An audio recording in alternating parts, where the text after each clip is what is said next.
Hello and welcome to another TRIO Student Success mini module. This 6 choices presentation was inspired by one of our STU 150 faculty members, Tina Luffman, and her work with the On-Course book by Skip Downing. Sometimes it's easy to feel like we don't have or make choices, that life deals us a hand and we're stuck with what we get. But in reality, we don't have to be a victim of life. Our choices can make us a victor by giving us control, allowing us to see what things we can change, and ultimately having our best life.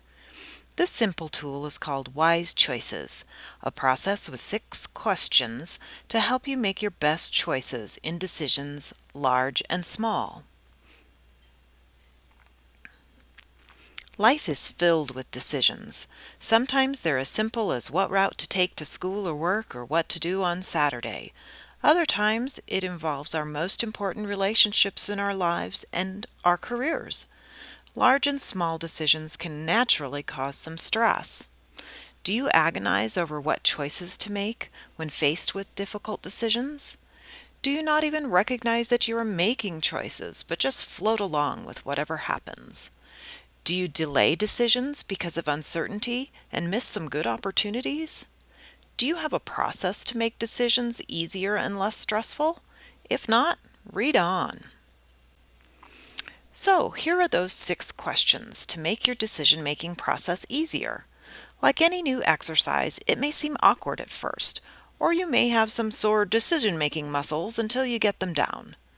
But with practice, this can be an automatic tool you use with your important decisions. Read questions. The first is, what is the current situation? The second, how would you like it to be?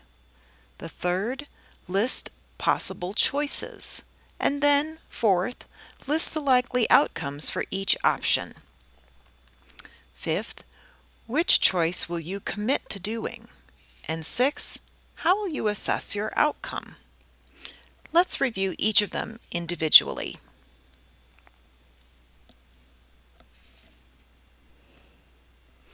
Here's some examples, and those will help us illustrate each question. We'll work through an example of a typical issue that students face so you can see the process in action and get some ideas. Here's a tip. As we're going through our example, put a piece of blank paper by you and you can work on a decision that you might be faced with as we work through this example. Just jot down some ideas. You can always pause the presentation if you want to work on your particular issue. You'll learn this and much more from the On-Course book or the STU 150 class at Yavapai College. Please note that TRIO students also have additional resources such as the Veteran Student Success class and the SSS Blackboard group. There are TRIO programs at many colleges and universities across the United States, so ask if you have questions. Okay, the first question was defining the current situation, and that may seem a little silly, but sometimes spelling it out for yourself clarifies what your real issue or decision is. And in business, this is the first step of a strategic planning program, so consider this process a great employability skill. Here's the situation. You're taking 6 credit hours of classes. You also have a part-time job and 2 school-aged children. You feel like you never have time for yourself and that you don't do as well as you could at any of your roles. Some days are okay, but when midterms and final projects are near, your temper and your health suffer. Does this look like you? Again, sometimes it's awkward to figure out or envision what you really want, or to be able to see a picture of success in your present situation. Sometimes it may feel that there's no way out of your current dilemma. If that's the case, sometimes you have to break down a big problem into smaller chunks or smaller aspects of the big one and just work on them one at a time. The longest journey begins with a single step, but if you have to get off the couch, you got to make that step. So in our current example, is your goal to have less stress or to have more time? or to be able to do everything for everyone perfectly. Sometimes this takes some thoughts. Let's assume that in this case, your goal is to have less stress.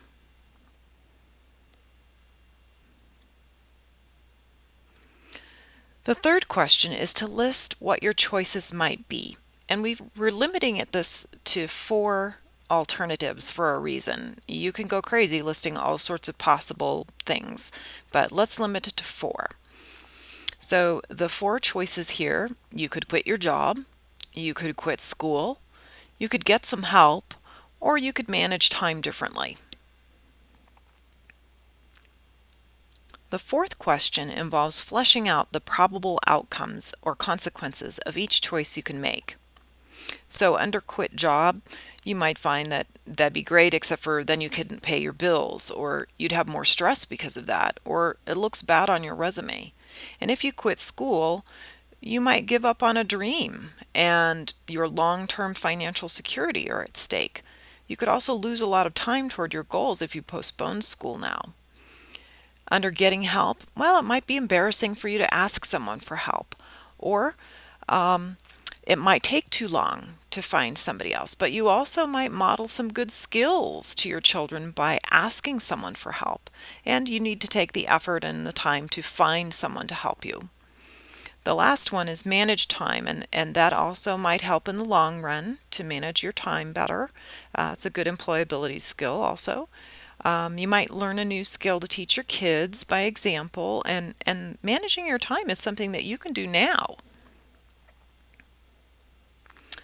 So now we're talking about the 5th question, which is what will your commitment be? And based on what you've written down on your problem or in the example problem we're using, you need to choose one of the things. So how do you make that choice?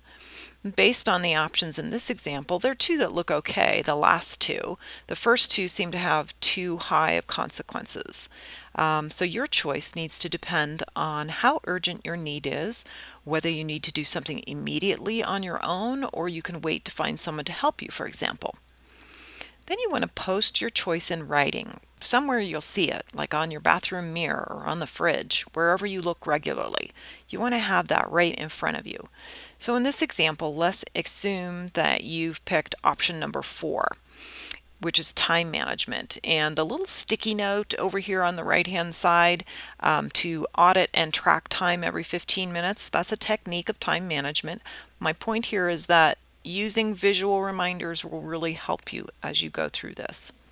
So then let's assess how we're going to measure success, the last step.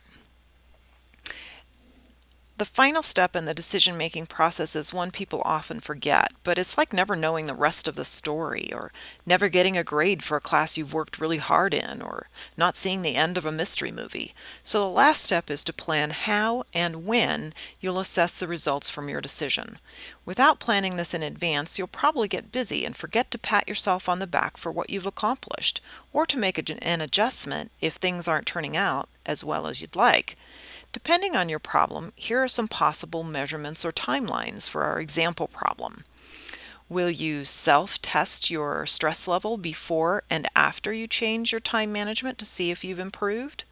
Will you ask a trusted friend or your kids to rate how you're doing with your stress before and after? Will you look at it every month or every semester? Will you set a reminder in your calendar to review your progress? These are important things to do. Here are some more tips. If you know your preferred learning style or how you work best, use your strengths when learning a new skill. For example, if you're a social learner, enlist a buddy to help you. If you're a visual learner, use sticky notes, to-do lists, or colorful calendars to remind you of your goals. Auditory learners can send voicemails to themselves, or use alarms or timers, or recite the steps outside. Hands-on learners might try snapping a rubber band around their wrist or snapping your fingers to remember your goals or when you're getting off course. Another tip is to teach this decision-making process, the 6 questions, to someone else, because by teaching someone else, you learn it better yourself and you also spread that knowledge around a little bit. Remember that you're the captain of your ship, so you've got to take the wheel. You can't necessarily change the hand that life deals you, but you have 100% control over how you respond to the issue at hand and your attitude toward it. Lastly, here are some additional resources. Just in case stress reduction or time management are a concern for you, here's some additional resources, some YouTubes. Also, if you're a student here at Yavapai College, we do offer personal counseling for students through the advising office for students in 6 credit hours or more. And remember that no matter what your current issue is, you're not alone. So build your support network and ask for help. I hope you've enjoyed this presentation, and thank you for viewing.